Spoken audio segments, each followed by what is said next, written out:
Hello, everyone. Thanks for being part of this session. Of course, we are here in Delphi, and so many discussions are going on. But today, we're going to talk about the Balkans and perspective, and a topic that probably is so common in this kind of events. And I'm going to start with a little bit of personal story. You know, I'm a journalist. I work more than 20 years covering the Balkans for the BBC and other media outlets. And every year we have this topic, perspective of Balkans in EU. What I really wanted maybe to discuss in near future is what kind of effect would have had the EU when the Balkan countries would have been part of the EU. But that is a little bit hard to imagine right now. So we're going to be more realistic with the topic. And the topic today is from political reluctance to strategic urgency. So I'm honored to have a distinguished panel with me today. I will introduce them by orders. Lazăr Comănescu, Secretary General, Organization of Black Sea and Economic Cooperation. You would imagine what this has to do with Western Balkan, but I'm sure Mr. Comănescu will explain. And then the other panelist is Mr. Nikola Dimitrov. He was Minister of Foreign Affairs from 2017 to 2020. But the Balkan region will remember him in a very historical period when Prespa agreement was achieved, and he's the main character of that drama, let's say, since we are here in Delphi. And Mr. Dimitrov now is president of Balkan Center of Constructive Policy Solution. Of course, he will have a lot of views on the issue. Then I would like to introduce, of course, people from the Balkan would know him very well, maybe no need for introduction, but still, Miroslav Lajčák, EU Special Representative, Belgrade-Pristina Dialogue and Western Balkans. Of course, this is maybe the main topic when we talk today about perspective and Western Balkan and European Union, but we'll see what we can say. We have one lady here today, but I think very important, Ms. Maira Myrogianni, Secretary General of International Economic Affairs and Chairwoman of a Board of Enterprise Greece. And when we were discussing the topic, for me it was very important to see what is the Greek perspective on Western Balkans. We as neighbors, I come from Skopje, from North Macedonia, always have seen Greece as possible help towards this goal, but let's see what are the perspective now. And last but not least, I think very important speaker, Toplica Spasojević, president of ITM System from Serbia. And I'm sure Mr. Spasojević and Comănescu will give more real perspective to the issue, because you come from the economy and from the business. So thank you once more for being here. And I will start with Mr. Lajčák, this discussion. I was thinking how to start it, to be honest. And in the beginning I mentioned, I covered Thessaloniki summit 21 years ago. And as a journalist there, I had the same hairstyle, but my beard was a little bit black. Now, I guess I'm changing a little bit. We were quite enthusiastic about the Western Balkans. I was covering Thessaloniki summit for the BBC at the time, and reporting in so many languages about it. And I was convincing people in my own country and some other neighboring countries that the perspective is there. We are just almost in the EU, but still that didn't happen. But right now, North Macedonia, for example, doesn't have that kind of problems like before. A lot of changes had happened in the region, but Kosovo and Serbia, Belgrade and Pristina, maybe is the hot potato of the moment. So my question is simple, Mr. Lajčák. Is there any perspective for Western Balkans to be part of the EU? Yeah, there is always a perspective, but I would say that nowadays, right now, the perspective is stronger and clearer than ever since Thessaloniki. Thessaloniki was a period of enthusiasm, and everyone was honest and sincerely believing that the process will be quick and smooth. Unfortunately, proved not to be, and there are reasons both on the side of the European Union and the Western Balkans. Then we had, unfortunately, the period when we were pretending that we are serious with enlargement, and they were pretending that they are serious with reforms. And this complacency lasted for some 10 years. But the Russia's aggression against Ukraine came as a wake-up call in many aspects, and one of them was that we have to be serious. We have to get serious with the Balkans. So we have a momentum, probably for the first time since Thessaloniki, or since the Big Bang enlargement of 2004. You have been covering the Balkans for 20 years. I've been dealing with the Balkans for 25 years. For the first time, I see European Union more ready for the Balkans than the Balkans for the European Union. Because they are very skeptical. They keep saying, we have been there, we have seen that, nothing came out of it. We are not convinced that you are serious this time. But we are, because the situation is different, and Ukraine and Moldova and Georgia are part of the group, enlargement group, and they are the movers of the process because they are very enthusiastic. So I would even say that, first of all, Ukraine opened the door, and second, that Ukraine is the locomotive of this train towards membership, and it depends on how many cars will be attached to this locomotive, and that's in the hands of each and every country in the Balkans. Because I like to tell them, geopolitics opened the door for you after many years, but the geopolitics will not get you there. It's the reforms. But I want to ask you another question here. Having in mind the situation and the status of Kosovo, do you think that this particular situation, which is unclear for everyone, not all the member states of EU had recognized Kosovo, would be a problem for the region, not only for Kosovo, when we speak about integration? Look, European Union made it also very clear that it's out of question that we would be ready to import unresolved problems, bilateral issues. This must be resolved before the countries join the European Union. The other side of the same coin is that they will not deal with these difficult issues if they don't believe that there will be a reward. So if the vision of the membership is credible, then there will be the motivation to resolve these issues will be strong, and vice versa. So therefore, the credibility of the enlargement process will have a very positive influence on a number of processes which are happening in the problematic even crisis processes in the region. So this is really important. We need to prove, to convince those who need to be convinced that this time is for real. For me, the best way how to do it is to, if one country of the Western Balkans will make a visible progress, and I think Montenegro is best placed to be that country so that the rest of the region sees that it's really happening and they don't want to be left behind. Okay, we will come back to you, Mr. Lajčák, but when we speak about the Western Balkans, especially for this period of years, we all the time had in mind neighborly relations. And we had some tensions and problems, and as Mr. Lajčák just said, that if the countries do not resolve their issue, then they cannot be imported in the EU.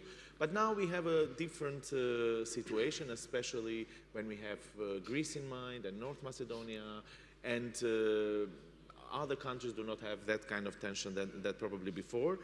But Madam Myrogianni, I want to ask you, in this context and in this geopolitical context, do you think that Greece should have a more active role to promote integration and perspective of Western Balkans to the EU?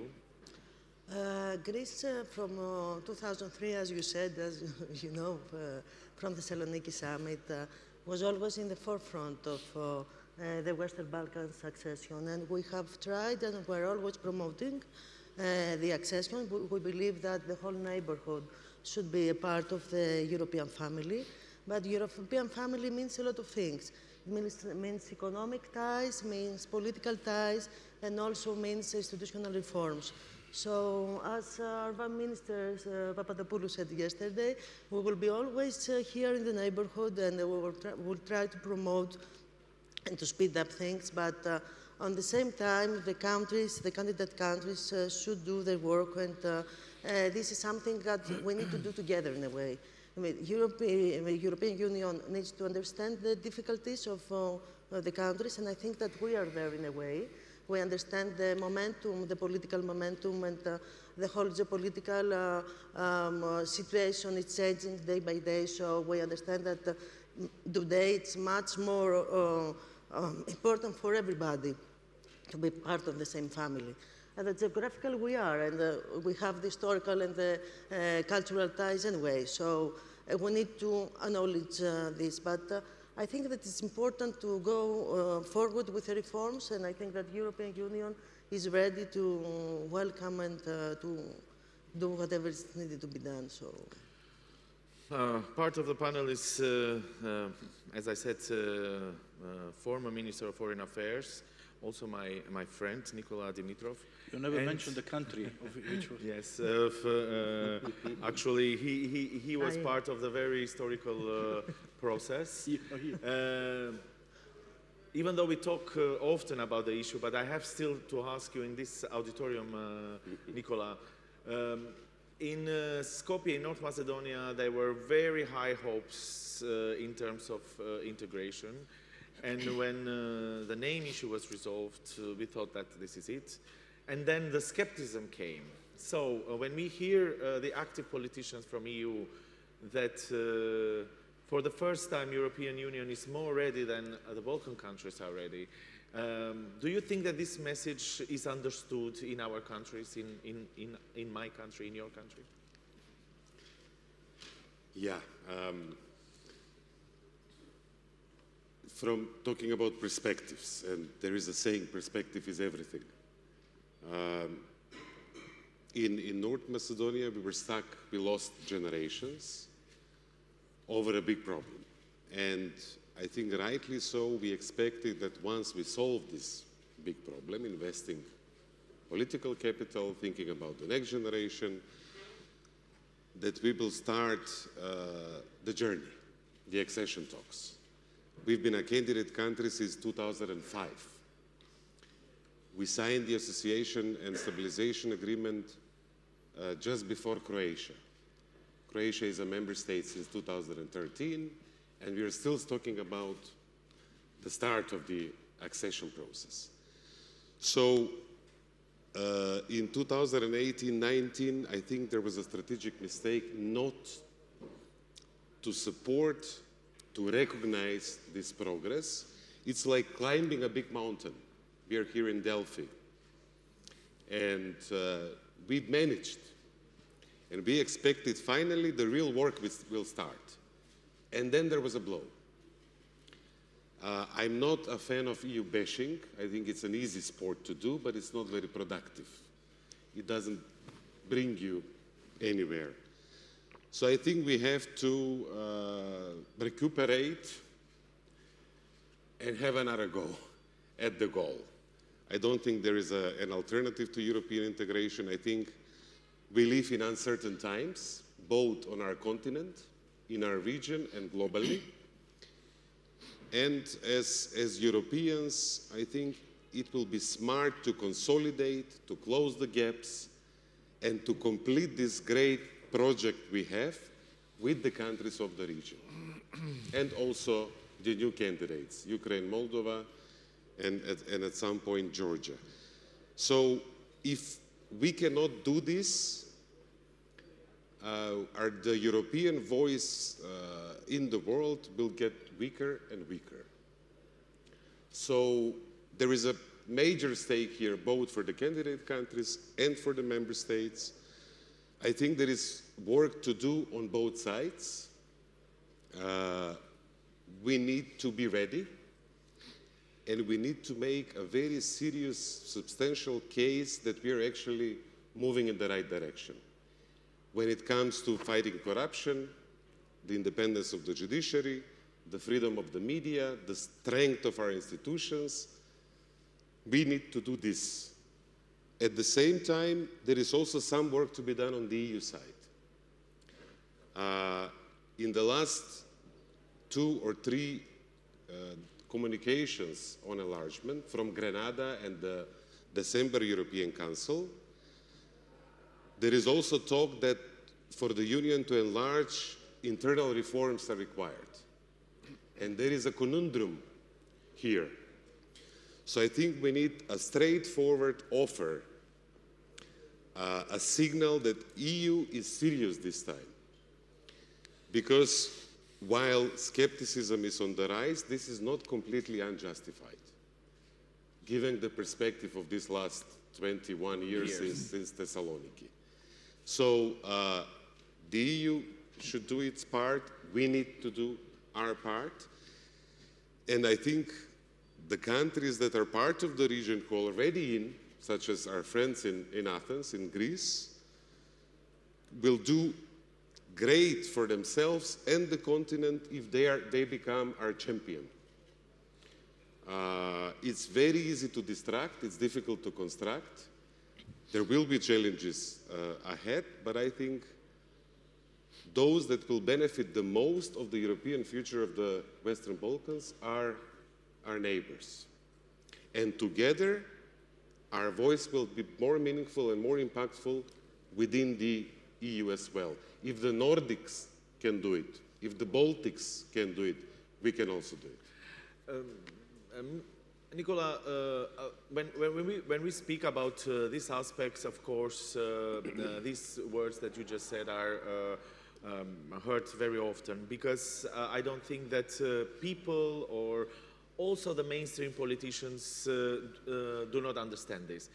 But again, like right now in our country, there is a campaign for election, presidential and general election going on, and some political parties use the skepticism more, being more populist and more skeptic towards EU and issues in order to gain power. But do you think that these voices, having in mind all what you just said before, will be dominant not only in North Macedonia but also in the other countries? Because also when you see or when you read what's going on in the Western Balkans, the sense of disappointment coming from EU starts to be upper, let's say, rather than the hopes that we once had. Yes, we have soon elections in North Macedonia. The mood is such that 3/4 of the people want the government to fall, but over 60% do not trust that the opposition will actually solve their problems. So this is a sort of a complicated mood of the public opinion of the citizens with regard to the elections. I think what our friend Miroslav said about Montenegro, if we can have one success in the region, this will resonate throughout, because political elites will be pressured by their own citizens. Well, if Montenegro can do it, we should also be able to do it. And because of the stalemate of the last, let's say, 15 years, it has become difficult to win elections on the European narrative. And often, the European vision is not part of the calculus of the political leaders. So I think if EU signals its commitment, this will be a great help, and I think this is starting to happen in these last months and maybe a couple of years. At the same time, we, the citizens, should also push. I don't think political parties will wake one morning and say, okay, we overdid it. There is too much corruption, there is too much clientelism, politics has become about give us votes, we give you jobs. We need to push. And there is a serious problem in the way politics is done in the Balkans. I'm not saying member states are perfect. There are issues in member states as well. But it's really time to get our act together. The way we do politics, it's easier for me now to speak. I'm not an official, and I consider myself more a political activist than a politician. I think we need to disrupt the way politics is done. There is too much partisanship and there is too much clientelism, less partisanship in the healthcare, in education, in the judiciary. Fight impunity, demand accountability. We have a role as citizens and as a public opinion in our countries. And I don't think that we are somewhat inferior to other European nations. We can do this, and we have to do it soon. Thank you, Nikola. Of course, we will come back to the topic, but you said something important before, destruct and construct, and sometimes politics can destruct a lot of things, but the real sector can construct a lot of communication and a lot of vision. Not from the politics point of view, but from a real life maybe point of view. I will include to the discussion Mr. Lazăr and Mr. Toplica, but first we will start with Mr. Lazăr. As we started in the beginning, let's explain why the organization of Black Sea Economic Cooperation is in this panel talking Western Balkans. Okay, thank you. Thank you very much for giving me the floor. And well, I will try to be as brief as possible. I have 3 or 4 very brief remarks, but before that, try to answer to your questions. How comes that the Secretary General of the Black Sea Economic Cooperation Organization has been invited, and I thank the organizers for having invited me, to be a panelist in a panel dedicated to the integration of the Western Balkan countries into the European Union. Well, I'll try to explain. First of all, BISEC and the European Union have developed over the years a quite active and dynamic cooperation. Point number 1. Point number 2, and especially since that happened, especially after the 2007, since the Black Sea Economic Cooperation Organization included 3 members of the European Union, Greece, Romania, Bulgaria. And we have not to forget that 7 other countries, which are also members of the BISEC, are now on their drive towards EU membership. 3 of them in the Western Balkans already in negotiations. 2 of them about to start negotiations is Moldova and Ukraine. Then you have Georgia recognized as a candidate, and Turkiye has been there for long as a candidate and negotiating country. So 10 members of the BISEC are also part of the, let's say, the European Union framework, if I may say. And my third point is that if the European Union,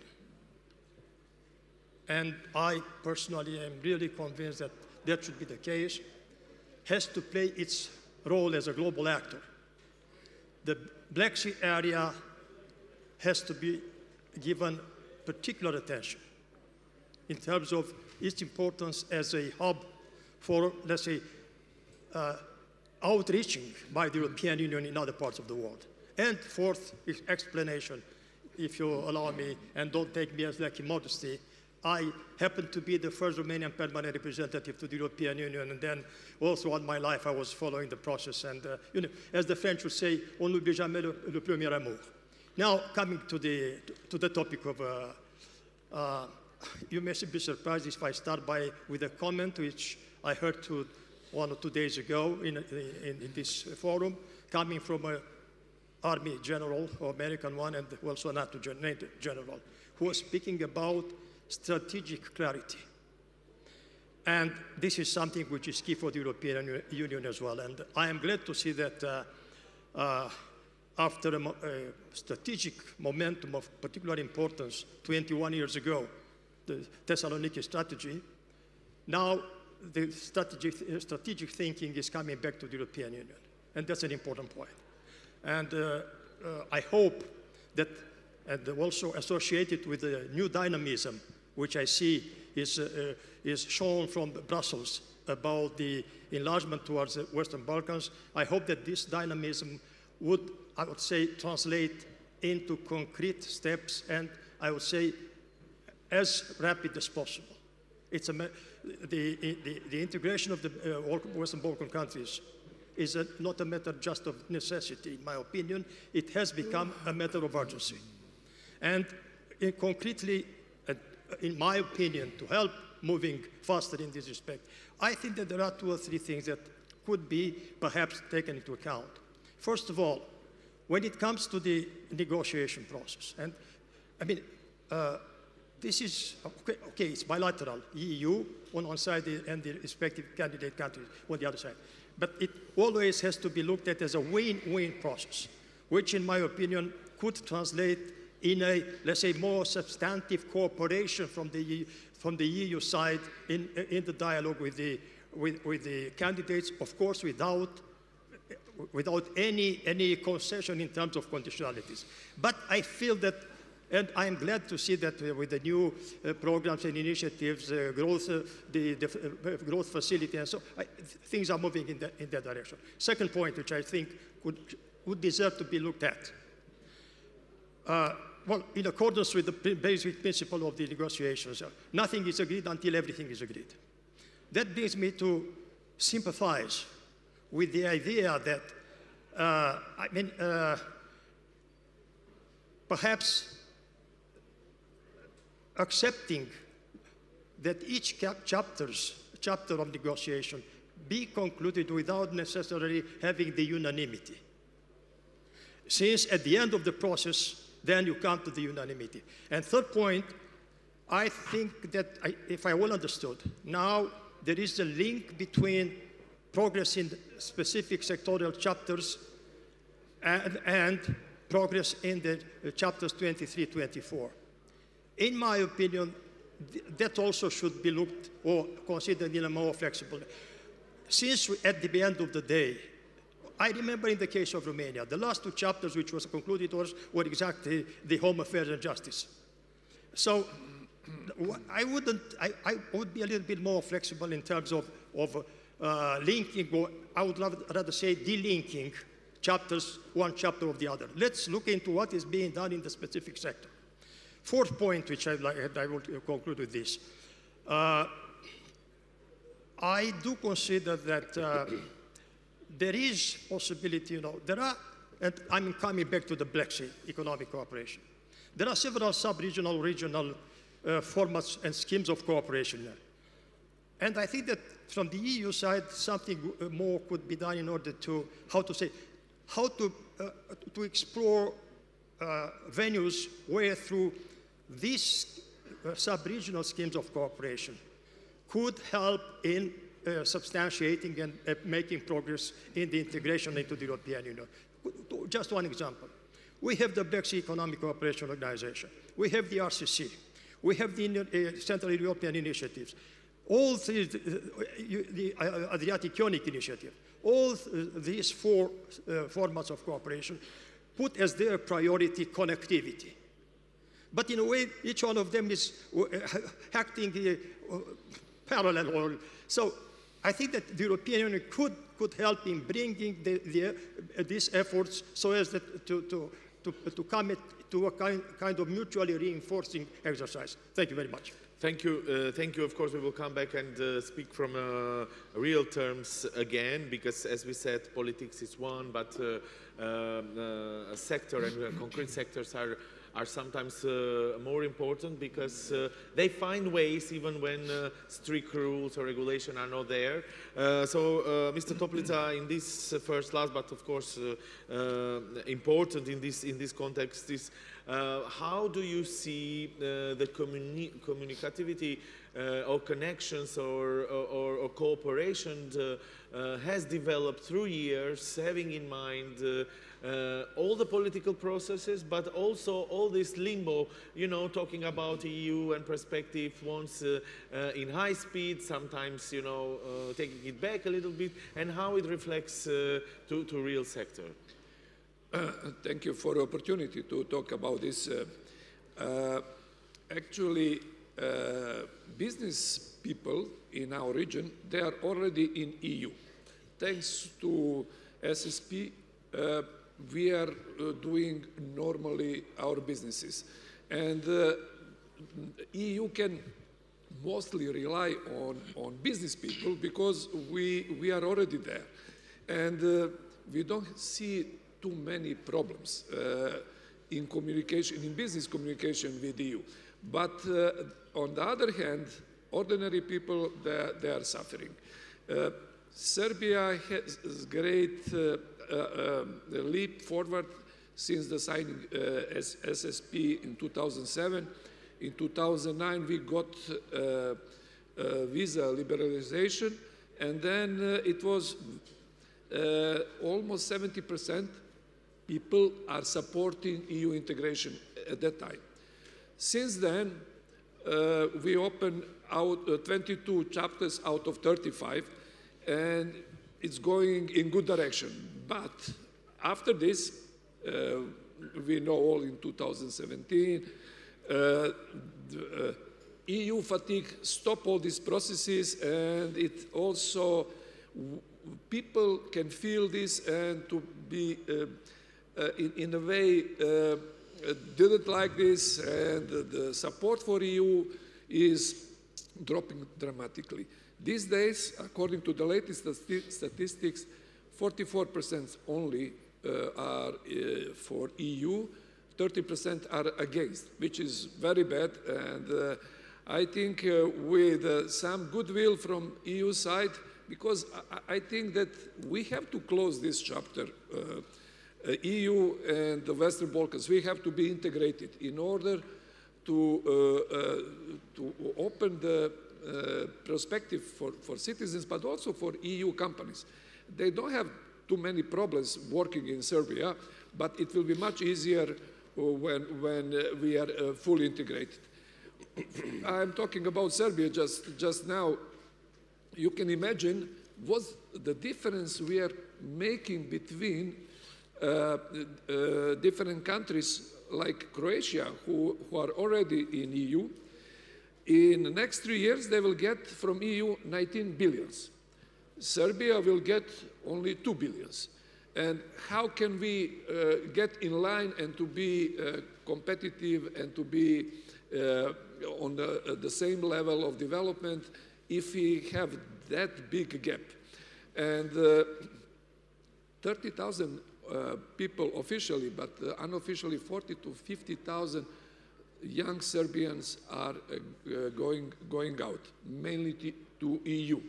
And practically we are devastating the potentials for a future development. And probably, or I hope that we'll stop this once we have a clear way to EU that people will say, okay, we will get what we need here. We don't need to go somewhere else. And we, as a business community, we are so in favor of this, but we also see in the last years that it is big drop. Nowadays, we have a Skopje meeting in January with a new concept that Mr. Varhili said that Western Balkans will be integrated partly, not in fully at once when we reach some stages. Instead of this, he said that we will be entering into EU by stages. I don't know how it will be, but maybe it is better than to be outside, you know, maybe to be partly inside in EU. And the promise which Mrs. von Leyen mentioned about 6 billion, 2 billion in grants and 4 billion in very good credits with the low interest rate, maybe it will help. Me personally, I was in EU, having British passports, but since EU the exit of Britain, now I'm in the line like every other Serb. So maybe you can make the best distinguishment how is to be in and out and not in between, as you said. But Madam Myrogianni, when we listen to the sector, to real life sector, to businesses, then of course the question comes up naturally: should EU or Greece, in this context, create more opportunities, leave the politics a little bit behind, so then everybody can see the benefit? And what else can be done? Because of course we listen, we know the promises and the money, constantly EU is saying it. But coming from a Greek perspective, do you think that also as a country from this region can do a little bit more about it? Of course we do, and we're trying to do it, but let me start by saying that for Greece it took also something like 20 years to enter the European Union, so it wasn't a very easy and a very quick procedure as well. But we had a happy conclusion finally. Yes, of course we should, and I think that we're trying to do that. European Union, through the funds and through different synergies, collaborating with the Western Balkans, but also Greece. In Greece, we're trying to do so. We are one of the most important trade and investment partners. Through the RRF now, we are promoting green and digital transition. We're promoting private investments in different fields like construction, infrastructure, energy. In transport, we are becoming a transport hub. We are promoting the trans-European transport network, the extension to the vertical axe road, so to have more connectivity. We understand that connectivity in every field, as you said, in transport and also in energy, is very important. We are making bilateral and multilateral schemes for synergies in different fields. Also, in digitalization, we are making a lot of collaborations with the Western Balkans. And I understand that in businesses, the sky's the limit. As much you collaborate, more things you do.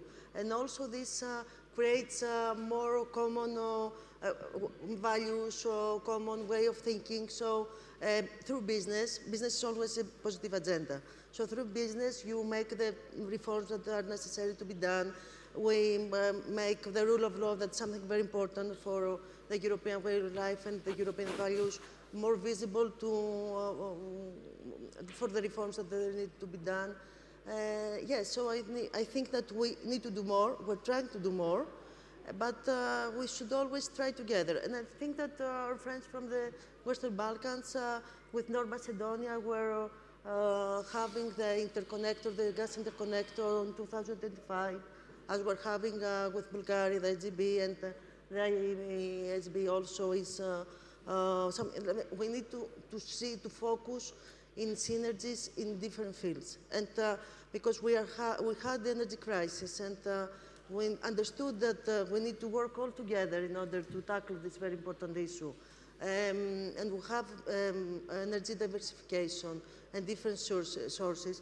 We're also collaborating in renewable sources of energy that we have the know-how. And because in Greece we have expertise in different fields, I think that it's a way of collaborating also with other countries in this field as well. Of course, I wanted to include you, Mr. Comănescu, because when we hear this story, my question comes naturally: can the businesses do pressure? I mean, a little bit vice versa. We're talking that sometimes people should do the pressure to the politicians, to the politics, you know, to tell them, as the Montenegrin case was mentioned here, so that we can tell to all the other people in the Western Balkans that yes, there is a country that can make a success. But if we see this issue from the other perspective, can businesses do this kind of pressure so then politicians can be more proactive in terms of fulfilling everything what is needed for the full integration? Well, I have to be very careful in how to shape my reaction to your question. But before that, still on the pragmatism and practicalities in one way, one side, how to say, accelerating the process, and on the other side to catch up the wish of the public opinion and support of the public for the process. One very concrete thing that could be done, in my opinion, I know that it has been discussed within the European Union, but to my knowledge, not that much has been done. What about generalizing the roaming system for the countries in the Western Balkans? That would be a very, very concrete and very helpful, let's say, process towards attracting all the, I mean, it's a very, very down-to-the-ground benefit. So, just one example. There may be others as well, but okay. Now, as far as... the pressure, yeah. Yeah, look, I was referring to the importance of the Black Sea region as a hub. And I think in terms of transport, in terms of energy security, in terms of environment protection and all these type of things. These are things that, if not taken care of appropriately by the European Union, it's not only inside the European Union, but outside the European Union. That is something which would be detrimental for the European Union as a whole also. And so that's why I think that increasing the awareness about what could be done in this region by this organization, which I have the honor to represent, in interaction with the European Union, that could be one path to follow. And Mr. Toplica, since we are here, again, maybe the same question for you, because you're coming again from a real sector, and you wanted also to share some views. On Skopje meeting, it was mentioned that we have to intensify local initiatives, and we are doing this with Open Balkans. Open Balkans start to work almost from the 1st of March. Almost 2,200 people from North Macedonia applied for a job in Serbia without any visa, without any work permit. They go straight, and also 200 Serbs is interesting to go abroad, which is quite good. We are going into the good direction. But I think for EU and for Western Balkans, not having each other is a lose-lose situation. Everyone will win. And to finish my story, I will quote Mr. Edi Rama, two quotes. One from the Skopje forum we have 2 years ago, when he said what's happening with EU integration. He said, Albania is like a bride. We are coming every weekend to the church, waiting for the groom. Groom is not coming in, but we keep coming. We don't give up. God will give up. Second quote, he said, looking at a proposal for Ukraine to join EU on the fast track, he said, I'm thinking now with whom we can start the war in Balkans, and that we will have attention of EU and to get to I hope that it is not the only way to get EU, but there is another way. You made a great point, Mr. Toplica, because attention is a real word for the future. So we speak from the sector, from the business, but also politics has a role to it. And elections are coming up in the European Union. So my question to you, Mr. Lajčák, is would the next EU have the same attention towards Western Balkans, having in mind all the geopolitical situation and the war in Ukraine and everything what's going on? Well, it is generally expected that the next European Commission will pay even greater attention to the enlargement. The word in Brussels is that the next Commission will be about enlargement and defense, that these will be the two major agendas. And EU is getting ready. because we realize that we are losing the region. I mean, Slovakia, Latvia, Lithuania needed 34 months to complete the accession negotiation, less than 3 years. Serbia is in the process for 123 months and has completed 8.6% of the process. So obviously this is going nowhere. So that's why the concept of gradual integration. So that means you don't get all the benefits one day over the horizon, but the moment you have completed a case in one chapter, you are already in the room, taking part in the meetings. You cannot vote, you cannot veto, but you are there, including the money, so that you feel that this is real. And this is really happening. The question about whether the businesses can support this growth plan, 6 billion, is there, but the countries will receive the money depending on the progress on the reforms. So the businesses will probably push the governments to be serious about reforms because you want to get these loans or soft loans or the grants. So the instruments are there. My personal experience as being part of Slovakia's accession process is that the strongest incentive is that if you believe that it's real, that if I have done my part, I will become a member. We lost this credibility, but it's back. I'm telling you, as someone who is doing this for a living, European Union is more ready than ever in the last 20 years. And it's really important that the Balkans will not miss the train, because it might be the one and only that will embark from here to the membership. But Mr. Lajčák, this commission has made this clear for sure, but the fears are that maybe next commission, which is going to be different, and the elections in Europe can change the political scene also in terms of a debate with war in Ukraine and what's going on. How strong can people believe your words when you say that even the next commission will be focused on enlargement? Because as you said, we have been disappointed. Yes, but we also know that European elections are different from American elections. Yes. We are not going to make a U-turn. We are like a tanker. We stay the course. And the process has already started and will continue also throughout the electoral process to prepare also European Union for this. Plus, there is a poll done by Eurobarometer which shows that 53% of overall European population are in favor of enlargement, and there is a majority in favor in 24 out of 27 member states. So this will not change. And no one questions the fact that we need to be serious, because we also need to show that we, European Union, are a player that can make change, that can make difference. So that's why it's most logical that we make difference in the Western Balkans. So I have no doubts that this will continue. And Nikola, we will probably finish with you, and I leave it this way because you are in between two worlds, let's say. You have been a politician, an active politician, and now you are, as you said, political activist. That means that you communicate with real politicians in the EU, and yet you are probably are more free to say more openly your thoughts and what's going on. And this question remains important, and probably we will conclude with this.